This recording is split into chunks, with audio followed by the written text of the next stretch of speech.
Et puis j'ai dit que Ouattara me fait pitié. En réalité, tous savaient qu'ils ne pouvaient pas avoir le pouvoir sans Ouattara. Donc tous l'ont utilisé. Maintenant qu'ils ont mangé, qu'ils sont rompus, ils se tournent contre lui et ils veulent pousser le peuple à être contre lui. Lequel ne s'est pas allié à Ouattara pour accéder à son pouvoir? Lequel? Quand on parle, vous dites on le défend. Mais non, je ne supporte pas le mensonge. Il est facile de venir ergoter sur Internet pour dire aux gens que c'est Ouattara qui est le menteur. Et vous? Et vous? Vous ne mentez pas. Parce que vous ne dites même pas la vérité. Regardez, Dieu dit, si tu es incapable de dire la vérité à tes propres enfants chez toi à la maison, tu ne pourras jamais dire la vérité à quelqu'un dehors.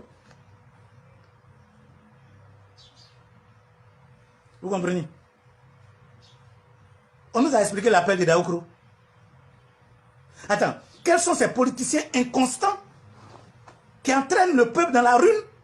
Et quel est ce peuple, je vais dire poltron, incapable de prendre son avenir en main dans une réflexion correcte? Et lorsqu'on veut vous enseigner les bases de la démocratie, vous venez nous raconter des choses qui ne tiennent pas debout. Parce que je dois récupérer mon pays, qui est de surcroît mon pays, je suis obligé de faire alliance avec mon propre frère qui a violé ma femme. De quel droit? Et tu crois que si je m'associe au mal, Dieu va nous aider? Regarde, c'est parce que le peuple de Côte d'Ivoire est hypocrite.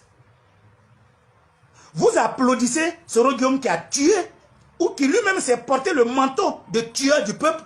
Vous l'applaudissez, vous dites qu'il est bon, vous voulez faire de lui le président des Ivoirois. Ceux dont les enfants ont été décapités, ceux dont les femmes ont été violées par son fait, ceux dont les femmes enceintes ont été éventrées par son fait, ceux qui ont perdu leurs biens.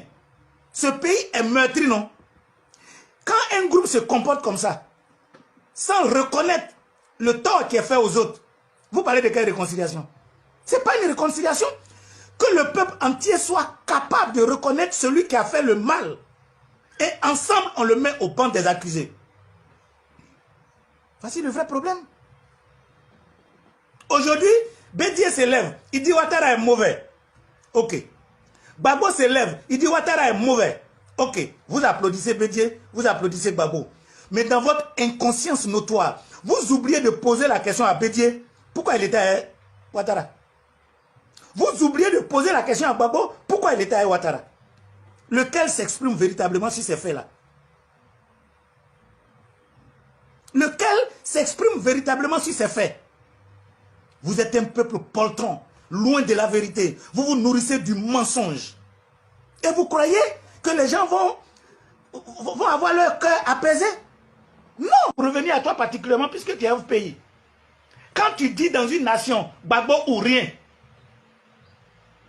tu penses que tu es dans le bon sens de ce que vous-même vous appelez la démocratie? Et toi-même en tant que André Pierre Fontaine, tu n'existes pas? Quelle insulte tu fais à toi-même en disant que cette nation de près de 30 millions d'habitants est un individu ou rien? C'est comme le PDCI fait insulte à notre mémoire et à notre conscience en venant nous imposer un hashtag 86 qui a du mal à articuler les mots et qu'on va être obligé de porter comme on a porté au feu pour mettre dans des camions. Et vous croyez qu'un pays sérieux doit fonctionner de cette façon? Si vous voulez qu'on commence à devenir un pays sérieux, si vous voulez qu'on commence à devenir un pays, comment je peux